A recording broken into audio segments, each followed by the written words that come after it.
అందరికీ నమస్కారం.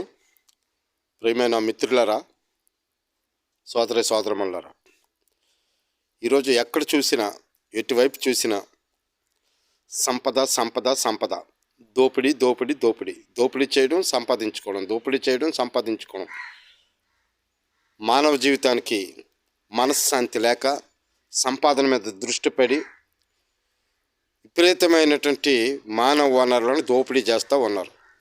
ఉదాహరణకు ఈ బెట్టింగ్ యాప్లో విపరీతమైనటువంటి మోసాలు. ఈ బెట్టింగ్ యాప్ సినీ యాక్టర్లు ఏం పోయింది అసలుకి, ఇంత కోట్ల కొద్ది సంపాదించినటువంటి రానా, ఒకవైపు నుంచేమో ప్రకాష్ రాజు, మహా మేధావులు, మరి ఈ దేశానికో రాష్ట్రానికో అనేక విధాలుగాను చలనచిత్ర రంగాల్లో నీతివంతమైనటువంటి కథలు పోషించి సినీ రూపంలో ప్రజల చైతన్యవంతపరచవలసినటువంటి ఆసాములే ఇంత దోపిడీకి గురి అవుతూ ఉన్నారు. అసలు ఎంత సరిపోద్ది మానవ సంపద? మనిషికి ఎంత సరిపోద్ది? ఎంత సంపాదించినా ఇంకా కావాలి, సంపద పెంచుకోవాలి, ఇంకా ఇంకా ఇంకా ఇంకా ఎన్ని తరాలకు తరగనటువంటి సంపదను అడ్డదారిలో సృష్టించుకుంది. నీతి, న్యాయము, ధర్మము అనుకొని ఒక భావజాలం, ఒక భయము, ఒక పాపభీతి ఉన్నటువంటి వ్యక్తి కూడా ఎప్పటికీ సమాజంలో తన కుటుంబం, తన జీవితం చాలా దుర్లభంగా జీవిస్తూ ఉన్నాడు. మరి ఇంత సంపదను ఈ విధమైనటువంటి దోపిడీకి గురి చేయడానికి వాళ్ళకి మనసు ఎలా వస్తుందో ఏంటో అర్థం కాదు.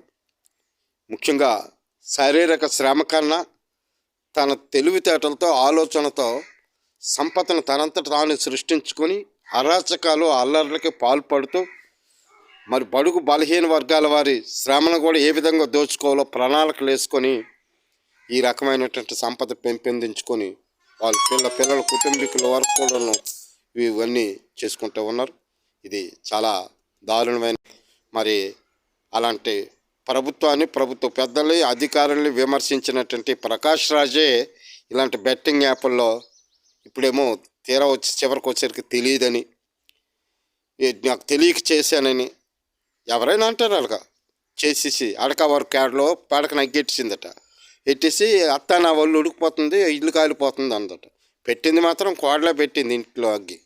మరి ఒళ్ళు ఎందుకు ఉడికిపోవాలా? అలాగ ఉంది ప్రకాష్ రాజ్ చెప్పినటువంటి మాటలు. ఈయన అందరికీ ట్విట్టర్లో అన్నీ వ్యతిరేకించి ప్రభుత్వ విధానాలు, పాలన, ప్రజల పక్షంగా ఈయన ఎంతో ఉత్తముడిలాగా